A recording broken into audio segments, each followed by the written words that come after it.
Welcome everyone back to the podcast. We have a special guest, which is Rene. He has a great background in fashion. And how's your day going, Rene? Hi, Peter. Good to see you again. It's going really well, actually.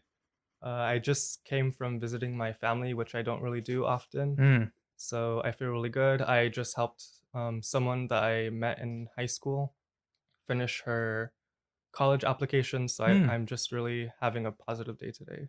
Well, that's cool that you're helping someone with their college application. I was just even thinking, I remember even before the podcast, we were talking about how the area we come from, there's not a lot of resources for people that are trying to go even to college, but even given the mindset, we're talking about how a lot of Latinos and Latinas are like meant to go to an assembly line, be in the workforce, and seeing someone like yourself going in there, like freelancing, doing your own fashion and project, which was amazing. It's inspiring to see creators do that. And what do you think it is for like us, Latinx, to not have that inspiration to be our own creators? Like instead, we're told to be workers. So I think it has a lot to do with the narrative of Mm, the Mexican American. I think mm, we are expected to work and we don't have college literacy. What that mm, means is we're not really expected to go to college. It's not really pressured upon us, and mm, we have such a small amount of resources. And it's very common for people mm, like us to not seek out college education when our parents didn't do it. Maybe our mm, parents came from different parts around the world as immigrants, so we are less expected to seek out college education. But mm, I do think that on the opposite spectrum, there are a lot of us that are going out to college and succeeding and becoming successful, but mm, we're not being represented or portrayed in that manner, so mm. it's kind of invisible to us. Yeah, and I also, when you said invisible, I remember you were bringing that up on like kind of a small bit. I don't know if it's a bit of branding, but you were mentioning local loser as being invisible. Can you expand on that a little more? So I know a while back, actually, you had reached out to me and you're like, what are you gonna, local loser? That's interesting. What are you gonna do with that? I think you wanted Mm, to brand it as well. mm, And local loser is something that I've sort of, it's like a pseudo name for for I guess myself, but also for the community around me, because I feel mm, like a lot of us are sometimes invisible to the mm, outside world, outside of East LA, outside of Los Angeles, outside of America. So I feel like mm, local loser just it's like synonymous with not being portrayed in media or in mm. groups or in anything. So I feel like most of us growing up in these East LA communities, we're all sort of like local losers. We're all trying to figure it out. Mm, We're all trying to develop. We're mm, trying to grow. We're trying to expand. So I mean, people like you. I also mm, just wanted to say what you're doing now is mm. absolutely incredible. Thank you. Just absolutely incredible. Getting people's perspectives that are growing up in the same community as you. Mm, You're not a social influencer that we see on Instagram or these algorithms we see on YouTube. mhm, We need honest, authentic people who are struggling and who have passion and who have mm, talent, who want to help other people or inspire people or just connect. Like what we're doing mhm, now, it's so healthy, and mm. it doesn't have happen too often, so it is incredibly important. Yeah, thank you for sharing that. I definitely feel like when I started this thing of a local loser brand is like I was one growing up and still am. I still want to be attached to that because that's how I was raised. I had low self-esteem. And then doing this podcast, I said, I need something that gives people a voice. Doesn't matter. And I was like, when I would ask or invite people out to this, they're like, well, I don't have popularity or this or that. I'm like, it doesn't really matter. You have a voice and you have a background. That's what matters. Don't allow social media or this thing to hold you back to be on here and just talk about it because everyone has something so unique about themselves. But that's what kind of pushed me because I felt like I didn't have a voice growing up. And now that I feel like I found it as I got older, I want to give people that chance or opportunity to be like, yo, you are important. And I feel like we don't hear that enough in our local communities. And like when you mentioned earlier, I was like, man, people are forgotten after high school or working assembly line. It's like they're forgotten. It's like, no, like you still have purpose. You can come back and find that passion. Like you're finding your drive in doing fashion. And going into it, I know that you've done a few shows yourself and you've done your own art pieces in fashion. What kind of inspired you to go in that direction and go against the grain of like just going to college or being a worker? So first of all, I really don't like the word fashion. Mm. I'm not saying it like Mhm, stop saying mhm. that now, but Yeah. no, I really hate that word because I Mm. feel like it connects to like the bourgeois society of like Europe and like Western Mm. culture. So for me, Mm. I really dove into it near my sophomore year of high school. I believe Mm. that's when I first did my very first public show in a Mhm. recreational center, actually. Mm. So my idea was I was consuming all of these art magazines, all these fashion magazines, all these design magazines, and I wanted to dive into that world. And I was wanting to visit shows and visit all of these things and just take a step into that world. But I knew that I couldn't do it because Mm. of where I come from, Mm. um, my accessibility, my privilege, my lack of privilege, these different Mm. components. So I said, darn, if I can't engage in that world, then I'll create my own. That's what I'm Mm. going to do. I'm going to have my own show. I'm going to find people who are interested in modeling to Mhm. model for the show. I'm going to sew my own pieces. I'm going to Crazy. invite all of these guests. And that's what I did. And it started in sophomore year of high school. And Mm. ever since then, it started expanding into this larger vessel, this Mhm. larger anomaly, and I started noticing how large the groups of audiences were becoming, and I started to Mhm. notice how the collections were evolving as well. They got more political, more personal, Mm. more deep. So it's something that I want to continue with my entire life, Mm. and it's something that stumbled upon me because I sort of wanted to change what fashion or apparel meant to the East Los Angeles culture because I Mm. think it is very invisible and we have people that are spending hundreds of dollars on unimportant brands like Nike Mm. or all these brands that enslave people that are just like us but That's around the true. world, That's less true. privileged people. But I want to honestly develop a brand um, that focuses on authentic East Los Angeles culture, Mm. has narratives of our labor, our Mm. intensive lifestyle. And I Mm. want to invest most of my life into the production of those Mm. pieces. So Wow, that's really cool. And what kind of like I know I'm not sure if you're on the introverted side, but how do you go about just to go get these models, communicate with them, and then you also have to make time because like load management, doing your pieces. How do you go about just being out of yourself and overcoming just that shyness or like, oh, I'm putting myself out there to the world? I think without a doubt, I'm definitely an introvert. I Mm. feel like I've sort of been that way also throughout high school, Mm. throughout middle school. I've always had such a small circle of people around me. I wouldn't even consider them friends.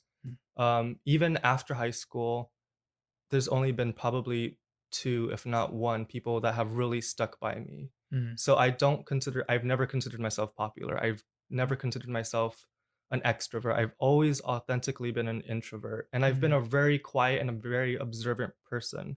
But Mm. what I noticed about me is after high school, that's when I started Mm. challenging myself and challenging the people around me. And honestly, Mm.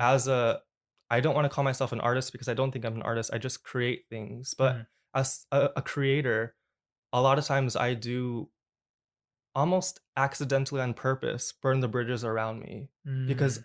a lot of what I've done so far, I'm not going to lie, has mostly been on my own. Whether people want Mm. to agree with me or not, it 100% has been on my own. Mm. Yes, I scout for photographers and models, but I'm the one who organizes the model castings. Mm. I'm the one who, before the show, sets up all the seats. When the show is over, I clean the floor, I mop, I pick up the seats, I package everything. I'm the one staying up until 4 a.m. sewing the clothes. I'm the one looking for investors. I'm the one who's looking for model agencies to hire the models that I myself scout out Mm. because I want everyone who is a part of these projects, they're all from the community. I don't use any professional models. I Mm. don't want to. I want to use people from these communities who are Mm. interested in modeling, but they don't have the same opportunities. Just like I don't Mm. have the same resources and opportunities. So it really does work out. And one of my shows in 2017, I did a collection called Sinnerman. And my makeup artist for the time got a job opportunity in New York. Oh wow. And she's from these communities, she's from these areas, and she was so surprised by that. And instantly I knew that what I'm doing has some sort of valid points Mm, to it. Because if I can assist anyone who is assisting me, mm. then we can all grow together as a community, as a group, as a project. Wow, that's very cool. I like the fact that you said that you're able to help somebody find in a way, but she, like you said, we're all connected in a way. We help one another from this community. And the same way I kind of look at it just with the podcasting, it's like, yeah, we're all helping each other. We don't know down the road where it's going to go, but at least it's a start. And like you're saying, a lot of people aren't given this opportunity, at least even in your industry, to at least model, and even then it was like, I could only imagine them trying it out for the first time if it was being shy, being scared, but yet they're like, there's something about like, oh, you reaching out like, hey, can you come out and do this? They're like, well, you chose me or this or that. And I think it's great that you're doing that. And what do you think we can do more to kind of present more resources or opportunities for people in our community? It definitely starts with platform. Mm, So, what you're doing now, this is your platform, this is your space, this is already assisting me, and mm, we are having this exchange right now. yeah. I like to think that I have a small platform. I'm Mm, not an artist, I'm not a designer. I make things and I do a lot of things, mm. but I have a tiny platform. Like these masks, honestly, Oh, that's cool. when COVID hit, I saw everyone jump on the bandwagon to make money by selling people who are afraid of the pandemic these Mm, masks. mm, And so I thought I have a responsibility. I know how to sew. I know how to work the mm, machine. I'm going to make these masks for free, honestly. And that's what I mm, did. I gave out over 120 masks. I don't know what the exact number was. I think it was 122, maybe 124. mm. But I sewed and I gave out to Wow. communities, to families, to people who needed it, to people who reached out to me saying that I can't work unless I have a mask and they're all sold out. I need a mask ASAP. Don't Mm, worry, come to my apartment here, pick up a mask, pick up two if you need them. So mm, my platform as a creator, I made these masks and I gave them out to people in our community who needed them. I mm, was getting responses from people in New York who were like, I need a mask. I'm giving them to the community first. You can wait after. I'm using my small platform to help the people around me that I've mm. watched grow up around me. People on the bus, people in my neighborhood. Crazy. That's what platforms are, and that's how we sort of build our own Mm, strength by helping one another. Because if mm, one of us wins, then I feel like we all win. Because mm. we need to give back, honestly. Yeah. And I've been to a few art galleries where East Los Angeles artists talk about their struggles, their life, but I don't ever see them giving back at all. Mm, Even if it's a free workshop or a free mentorship or anything. And another thing that I've been doing for a while is I've been working with East Los Angeles parks and recs, where mm, I go to different parks around Los Angeles, and mm, I for 2 months I work with the youth and we build a show together. I teach them how to use a mm, sewing machine. I teach them how to draft patterns.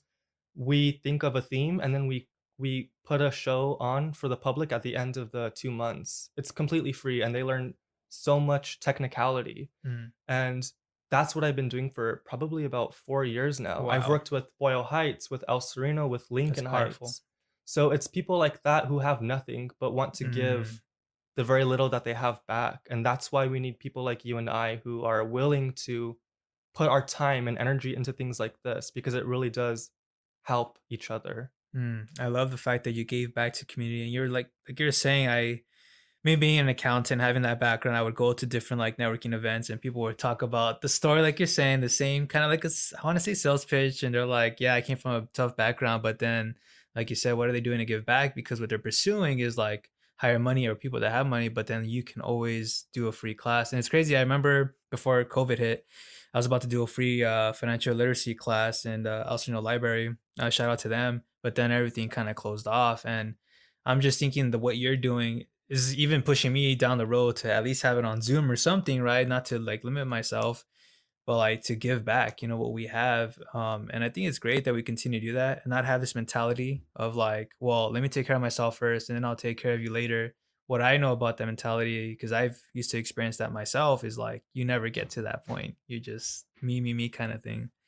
And I wanted to say, like, what made you have this mindset to give? What is that part of your upbringing to be like, all right, I'm gonna give back? What started that for you? I've always been a generous person, but one thing that is repetitive in my life, and I started noticing this in high school, was Mm, when people were asking me what I wanted to do with my future, what I wanted to do my career, what I mm, wanted to do with my devotion to after high school. yeah. It's always been making something, whether Mm, that's poetry, whether that's novels, whether that's artwork, whether it's apparel. I always wanted to make something. But they always told me, you have to have a backup plan if you want to be an artist, or you have to have a backup plan if you want to do these things. mhm, And if I had someone while I was in high school who was doing what I'm doing, yeah. spending 2 months with them, challenging them, giving them history, giving them Mm, technicality, I would feel a lot more confident. And honestly, I felt like mm, I would have a better direction after high school mm, because I was even going to art schools while I was in high school to go speak with the advisors. And often it was always these like privileged New York originating people or telling me, are you sure this is what you want to do? Because you mm, don't look like the rest of the students that come to this school. I remember FITM was like, I don't think the school is fit for you. And they were explaining to me that I don't think you have what it takes to create apparel. You don't seem like you're that type. And I remember mm, I was really quiet at the time. And I remember I was with my mom mm, because I was still in high school and I needed to get there. But we got back into the car and immediately I remember talking to my mom and saying, I can't go here. One, because of the price. mm, And two, because I expected him to be truthful. If this man is telling me that I'm not what an artist is or a creator, then I'm already shooting myself in the foot. mm, But if I had someone like me who was helping these kids, 2 months out of the year yeah. with their projects, then I feel like I would have been much more at a better start. Mm, And honestly, I did have a few mentors like Rosa Limon. mm, I remember I met her my junior year of high school, and together she sort of taught me how to produce a show on my own. mm, And here I was, this little kid walking around East LA asking, discount 99 cents stores for empty boxes, and I would mm, carry them to Barrio Action in mm. I the remember that recreational place. center, and I Yeah. would just stack them and use those boxes to make like the centerpiece for the runway shows and things like that. Wow. So I was just always on my feet, but I really needed someone to guide me, and I didn't Mm, have that, to be honest. So if I can be that specific guide for someone else, or for an entire community, mm, or for an entire youth group, then that's what I want to do. It's wow. so important and it's so healthy. It's so valid. Yeah. You see a lot of privileged, not to be offensive, but you see a lot of privileged, like white art school students really nourishing those students who have the Mm, money, and students in these areas, we don't mm, have that. You go to LAUSD, or you go to these parks and recs around East LA, and their main objective is you need to be really good at sports yeah. because that's how you're going to go to college. If you're good at sports, not if you're creative, not if you know how to make things, not if you know how to Mm, build things. You need to be athletic. That's the only way you can go to college. mm. And that's just not the way it should It's be. crazy. I want to devote more than just sports. We need to do Mm, that. We don't need to just focus entirely on sports. We need to encourage our kids in these communities to play the guitar or make videos or start to sew, start to weave, mm, start to paint. Because if they are doing that now, most of the time their teachers in school and their parents are going to be mm, saying, no, you can't do that for the rest of your life. Think of mm. something else. And that's how their dream gets cut down.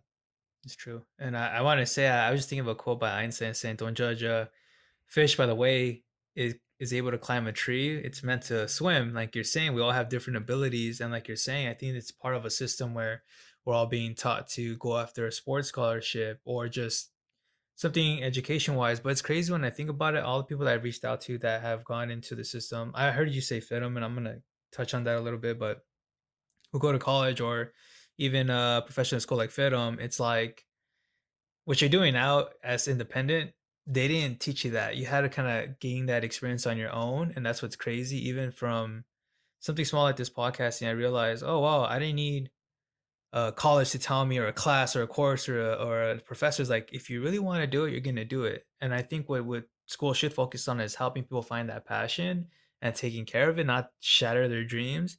Because a lot of people that do go to school, and it's funny, they go for either the masters or whatever, and they end up going to like a Starbucks or like fast food or whatever because their original dream, like you said, got crushed. And it's like, no, don't listen to that. Continue to pursue what you do. Make your money to the side, obviously, to have a living, but don't give up on your dream that you have been designed to do. Don't give up on that. I think it's great about the guidance part. I think of Fitum. I think of how you were saying that the person said like you weren't the right fit for whatever their ideal was of it. Because at the end of the day, you are now your own identity. You didn't need them to approve to get that validation. You're like, no, like I'm gonna do my own thing, and you're doing it now. And it's crazy to see like your hustle. Most importantly, to like you said, go 99, get the boxes, set it up. I've seen.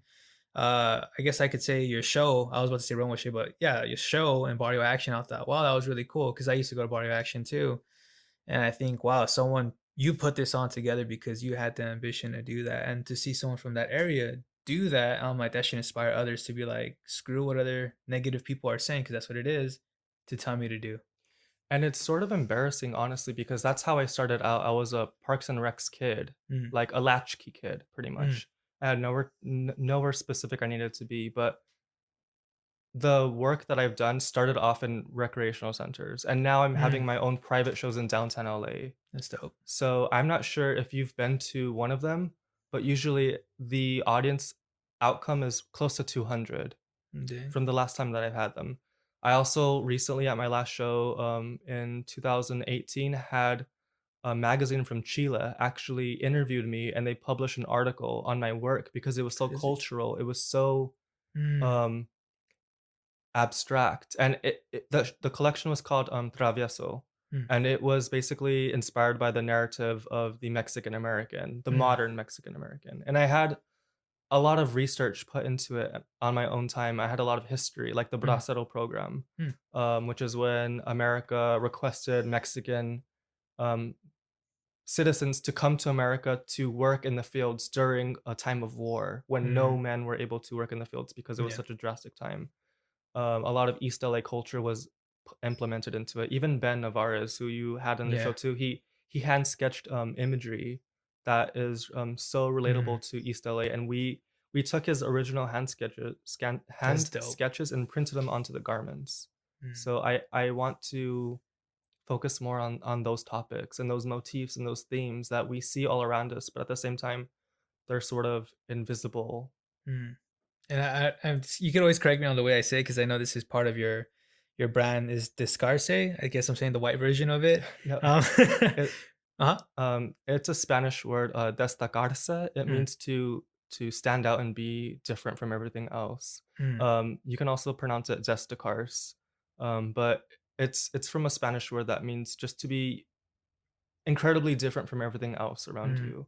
And so it's still developing. I try to do shows every year. COVID is a mm. monster this year, Yeah. a dream destroyer.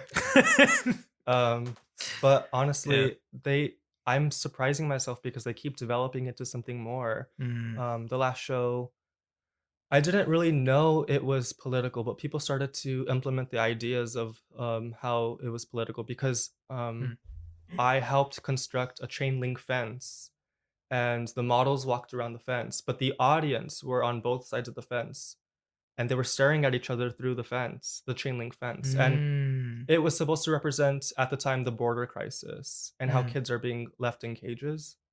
So the audience were staring at each other through a fence. They were both on each side, and the models were coming out of the backstage and walking around the mm, fence. And the very first piece that opened the show was this chain link fence that I had draped and bent mm. onto an actual human being.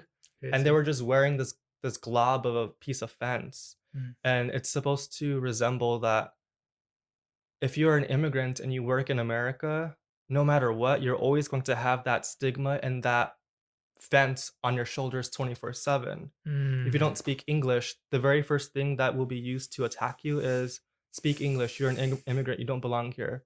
That aspect of a fence that is worn as a garment is constantly on everyone's shoulders who is an immigrant, who is struggling to mm. survive, and who has every right to avoid the conflict or violence of their country to be here, honestly. That's So crazy. the work that I do is definitely wearable, like, Yeah. it's everyday wearable pieces, but I like to implement more artistic ideas and, conversations into the things that I make. Wow. So, people were really confused by that, but that's part of the point as well. Of the show. I really think that's cool. I'm just thinking of the imagery in my head of one side looking at the other through the fence, and I'm just thinking like it would create compassion for me when I would connect it to that situation, talking about the kids being like in cages kind of thing. It's like, wow, this is how it feels, huh? I guess, there should be more empathy. We should have more conversations like you're saying. And honestly, sorry to cut you off, No, but go we ahead. are living in a country where our tax dollars are paying for these cages, if I'm being honest. Yeah. It's sort of like we are not strong enough or smart enough to figure out how to avoid this, but our tax dollars are funding these cages and it's Mm, funding these kids being trapped in them as well. It's really awful. I wish I knew a solution, honestly, mm, other than communicating with people like you. But I'm also not the type of person, and I've been seeing this a lot too, mm, is I like to protest privately. I don't like to mm, post about it, repost. I don't like to do these mm, things. And a lot of people, a few people actually, during the whole Black Lives Matter movement and during these social conflicts, they reach out to me saying, "Why aren't you reposting things? Why aren't you, mm, voicing your opinion?" It's like I do that in private and I do that up here. I don't need to do it on a screen for mm, me to show my place. I don't like how everyone is just forcing me to do things when I'm aware, I'm not stupid. I know what's happening, especially with police brutality, is yeah. incredibly persistent. Yeah. It's we've seen this before. We've seen it in the 1940s with the Zoot Suit Yeah. riots. We've Remember seen it that. now. I don't need to repost for your satisfaction. I protest privately on my own time, and Mm, I support as much as I can. I've been to a few protests. They're not for me. I'm not gonna lie, but I do what I try to do, and mm, as long as I'm open minded and as long as I make the right decisions, I feel like that should be enough. I feel like I mean I've donated yeah. money as well. I We're just all targeting each other. I feel like especially with this Mm, political climate, it's no one can win and no one can lose. Everyone is just so segregated mm, with Republicans, with Democrat, with liberal, black, white, yeah. male, female. There's so many subcategories, and I feel like that's the overall objective is to Mm, discredit everyone because of all these categories. When we all just need to focus on talking to each other and communicating yeah. and figuring out the problem. Yeah, I was hearing you on the whole subcategories. I definitely had to be neutral on the political side of it because I caught myself too posting stuff, and then eventually I was like, "Am I building people? Or am I tearing them down?" And then also these relationships that I have with other friends, and I realized that it was really like you said, a plan to separate people at the end of the day, and even make it worse. And like you were saying, you didn't have to repost or do so much extraness to show your place or like this fake valor to show like, hey, I'm for the people and this weird integrity, especially with social media, how big it was and crazy it was. When I do recall the riots happening, and I salute you for for just standing up for yourself, because people now are persecuting you or just saying things like it's like, well, I'm on your, you literally, know that I'm on your side and you're attacking me. It's crazy to think that. And with your pieces on your brand, is there anything that you want to create down the road as this whole COVID goes away, hopefully? I don't I'm tired of COVID. I don't wanna create anything in response to COVID. I just want it to go away. Um, but what I'm noticing more in my work is the themes and motifs keep revolving around labor, Mm, honestly. I think a lot of it has to do with my dad, mm, and memories of him and visits with him. Um, but a lot of my work seems to always revolve around labor. So one of the things that I've been developing, and I hope to do a photo shoot with it soon, mm, um, it's this top that can be worn by a man or a woman, but you know how buttons close your garments and mhm, zippers, but for this top that I made, the method of closure is this wooden skewer. It almost looks like a spear. mm, So this wooden skewer holds the garment together. It's sort of like a button. It closes the garment, it mhm, opens the button. It opens the garment. mhm, But the garment is a top, but this wooden skewer balances it out perfectly. The back is longer than the front because the wood has more weight to it. mm, But I wanna develop clothing that has a lot of materials that I touched and I felt growing up Mm, because of my dad and because of my family who were these incredibly hard working class mm, family. Um, so things like wood, like rope, like sandpaper, like twills, mm, wool, all these different materials and nails and things like that. It mm, really interests me, and I want to make clothing with them. It's mm. gonna be wearable, but it's very abstract. But it's those types of, I guess, artwork pieces that I love, and Yeah. I have conversations with them, Mm, and I just want to. After I graduate, I just want to start focusing more on my artwork. I was telling someone really close to me that I really want to I really want to start um I don't want to call it tagging, but I want to create stencils mm, and have these artistic, political, dataist stencils and stencil them all around the community in very rich areas and very poor mm, areas. But the overall motif of the stencils is to get people thinking. mm, Like, I want the stencils to be like the kind of like an SAT, like a stencil of a mm, test. But the question will be like, where did your food come from? A grocery store. B, mm, mom and dad bought it for me. C, picked from brown hands that I don't know who they are. mm, These different conversations. I want to stencil quotes that I have revolving around my head. I want to stencil these images that I have in my head all around the community. So, and I want to have like that's a good. a Yeah. sub name as well. I don't want it to be local loser, but if you guys ever see these weird stencils around the community, just know it's me. Mm, Because I want to start, especially because the community is changing. mm, It's becoming more rich and affluent. It's mm. becoming more bourgeois, like gentrification. Yes. So I just came from my mom's house, and we live right by Collis, and we grew. I grew up on a hill, pretty much like Mm, Elephant Hills. That's what it's called. mhm. And within the matter of maybe 8 years, Yeah. there was such a small amount of houses around the proximity of the hill, but now it's just luxury condos, luxury Crazy. apartments. There's a model who modeled for Prada and Balenciaga, who literally lives like 3 houses away from my mom, who drives a Lamborghini. That's Can you believe ridiculous. that? That's gross. I don't want that. It's just so prevalent, and it's so Yeah. obvious that the community, the streets are changing. Yeah. Before, the street that my parents and I grew up on, it was so quiet and so almost non-existent, and now cars go by like it's a freeway. I hate that. It's so gross. It bothers me too just to know that the fact that the people that were living there originally worked hard, built the community, give it its own like taste.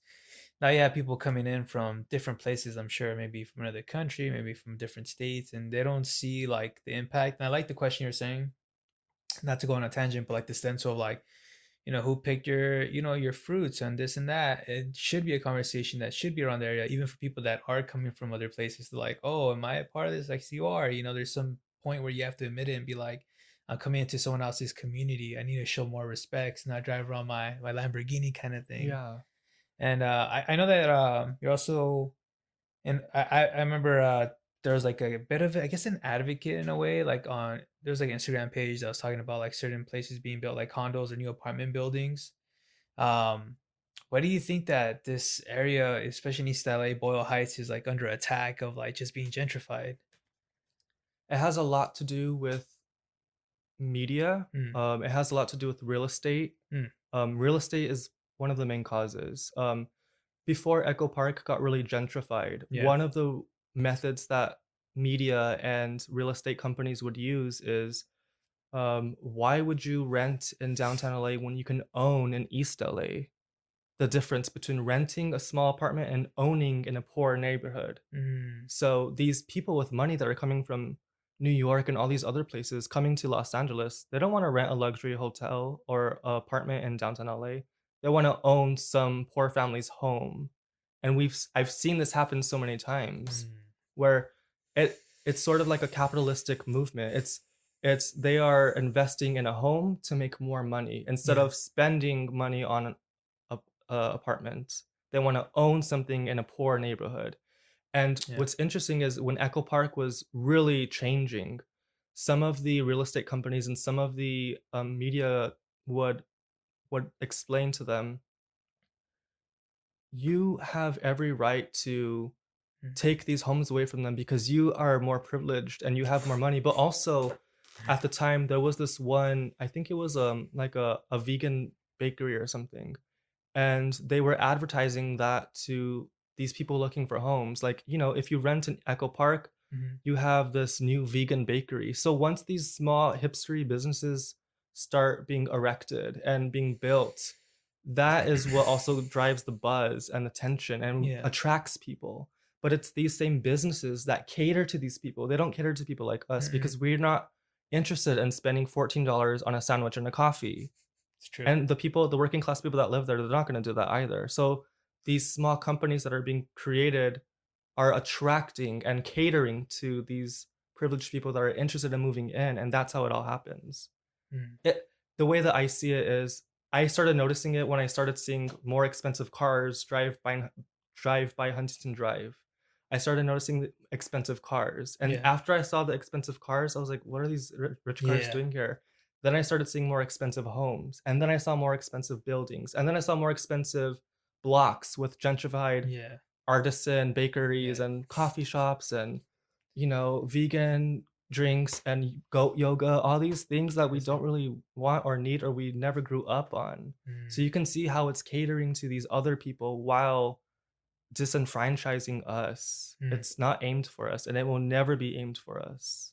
I was just thinking too, like you're saying, they're being told by the media to go buy a poor person's home, which their intention was to buy a home so they could live in it, not like flip it for quick cash and then do all these complex things with it.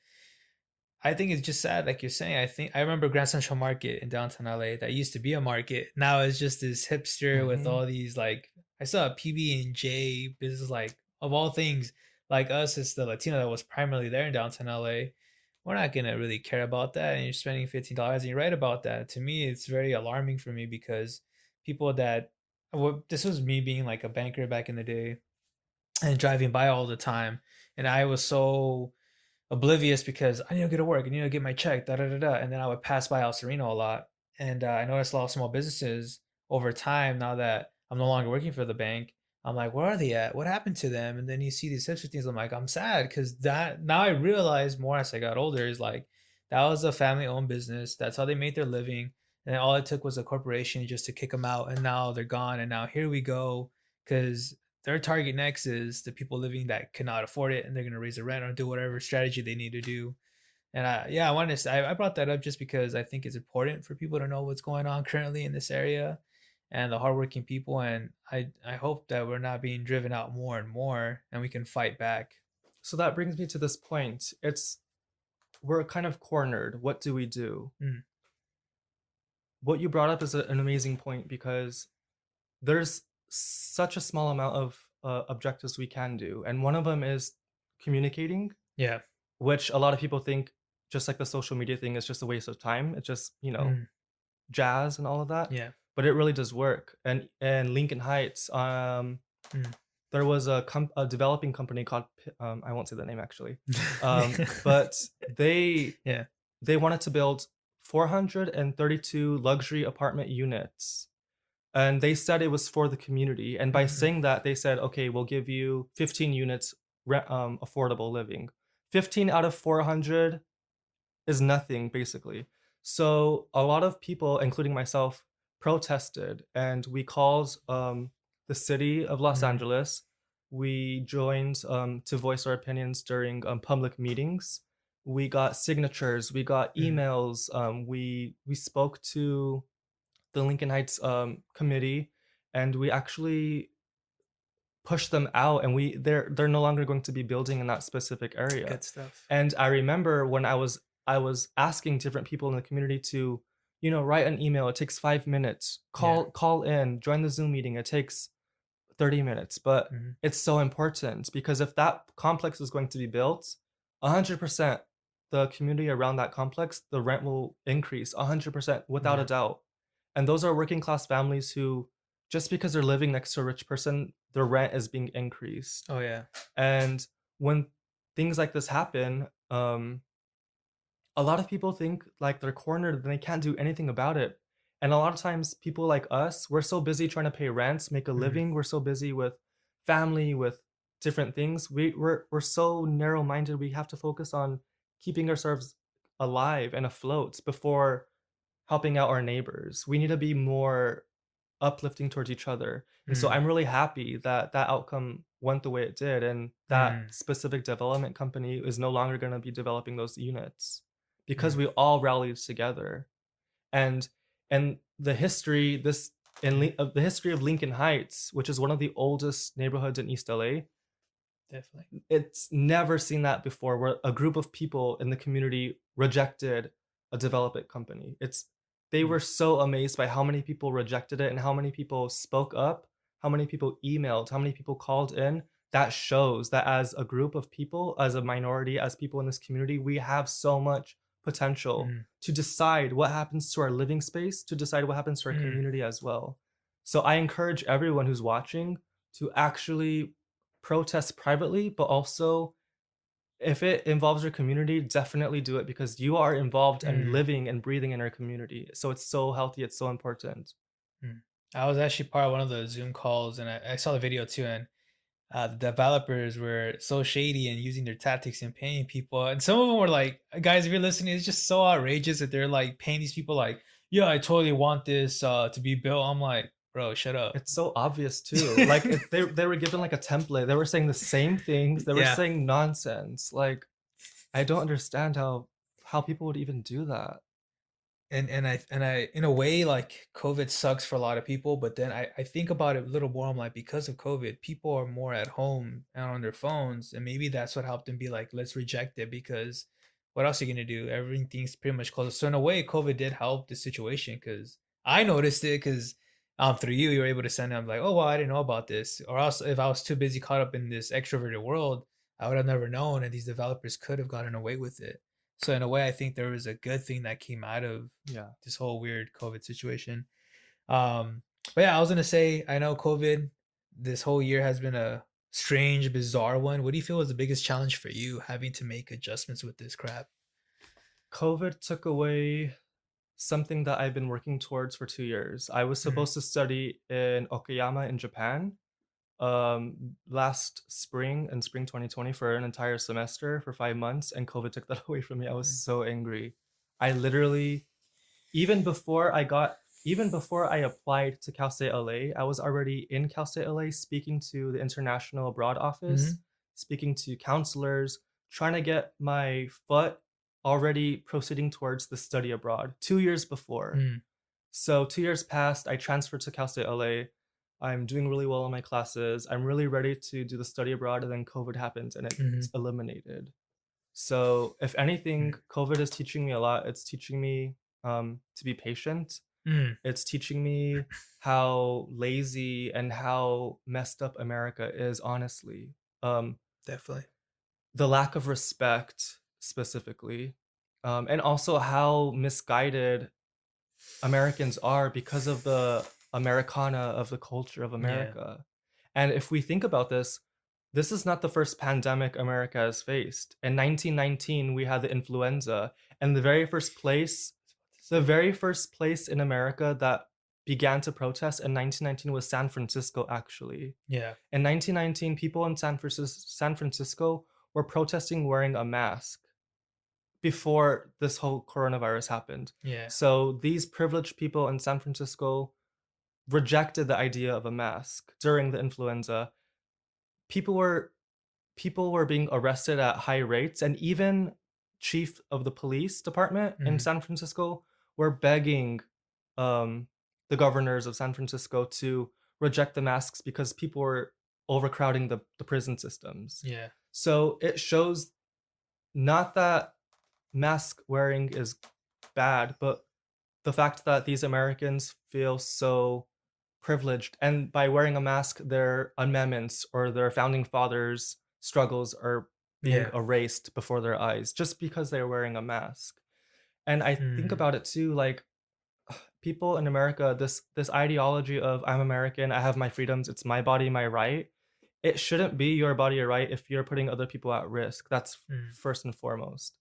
And if we really think about this whole mask situation, which is completely ridiculous, during 1919, when the whole world was being affected by the influenza and other parts of the world were adapting to wearing a mask 24/7, Japan actually mm, was very interested in wearing a mask, and they still do it to this day. That's why they always wear a mask whenever they're sick, to protect others from getting what they have. And mm, to this day, Japan still practices that, and that shows something because from 1919 to now, Japan has always stuck with that mask. And if you look at the coronavirus, Japan has one of the least amount of deaths and of COVID cases mm, because of the practicing of the mask. And it just shows you how America is so full of themselves and full of yeah. this American ideology of, oh, I don't need to wear a mask if I don't want to. I have my freedom, Mm, whatever that means. But your freedom is yeah. coming at a cost. And honestly, I don't like wearing a mask either, but I do it because it's safe and it's a form of respect. And if people can't even put the shopping carts away at a grocery store, how am I supposed to trust in you? They can't even do that. They can't even wear a mask. They don't even know Yeah. how to bathe correctly. Like, how am I supposed to trust these American ideals if you don't know how to put a shopping cart Yeah. away? I have no trust in you. You think I'm gonna, have any sort of eagerness to be a part of your culture? No, I don't. And I feel so embarrassed by being an American too sometimes because Mm, this ideology of I can do what I want because I'm an American, be loud, be free, not wearing a mask because it's my right to, it's ridiculous. And people need to get out of that mindset as well. It's mm, just a simple form of respect behind keeping yourself yeah. healthy and others healthy. That's it. Yeah, I was just even thinking it's like this me mentality, and it's kind of bad. It's also selfish. I'm just going back to when COVID did hit back in late March. I just my heart went out to the elderly, and I'll never forget. I was coming out of work, and I go to the grocery store. There was Trader Joe's, and everything was emptied out. And I just remember seeing like maybe like a few old people walking in, and they're just they're a little slower, and they're just looking around like, what happened to all the food? I'm just like, wow, like us Americans doubled up on toilet paper, doubled on food, all the canned stuff, and we forgot about the elderly who I guess in our culture, because we're very full of ourselves, and I kind of agree with you. We're just like, oh well, they'll figure it out, that kind of mentality. And it's sad to see it during COVID because we saw true colors. We're seeing a lot of true colors even now, and it's like you're right. There needs to be empathy for other people because we can't just consider ourselves all the time. Not everyone has a great immune system. They might have a certain disorder. Maybe they might be weaker. And you're right. I think if we adopted more of a let's care for others, it would be in a much better position. And just, I would honestly like teamwork, relationships, all this stuff that we can hit. But because we're all about ourselves, we have a very selfish mentality, and the world sees it. I think that's the Yeah, biggest thing. and that's honestly why we need to be less about ourselves and more about each other by It's doing true. small, simple little things. If you can't make a mask, then at least wear a mask, you know? Mm. If you have to buy 12 packages of toilet paper, maybe buy 11 if you really need 11 packages. Like, it's really Yeah. hard for us to think about other people because it also connects with this American ideology too. It's like me first, me first, me first. Mm. And once we can overcome that, then I feel like that's where we can start making small changes, not only in COVID, but in everything else, Mm. honestly. Wow. And I wanted to say, as we're nearing the close end of the podcast, was there any shout outs that you wanted to do, or bring up anything else that you feel like you want to share with the audience? I just want to really, first of all, thank you, honestly. Like I Thank you. said, what you're doing now, communicating, is one of the most authentic, healthiest, valid things a human can do. Is just Mm. simple communication. Yeah. I just want to really thank Fernanda Sanchez for really helping me develop my skill and pushing me to Mm. do what I have been doing. I want to thank Pete Galindo, who is the owner of the Civic Center Studios, Mm. who allowed me to do my show last year. Batty Couture, who is also someone Mm. who grew up in these communities and is starting his own makeup brand. I'm so thankful to have very little, but at the same time be able to do a lot more Mm. because of um, the resources around me. So Mm, I'm someone who didn't grow up with much, honestly. My family was, I don't want to say poor, but they were definitely struggling and working class.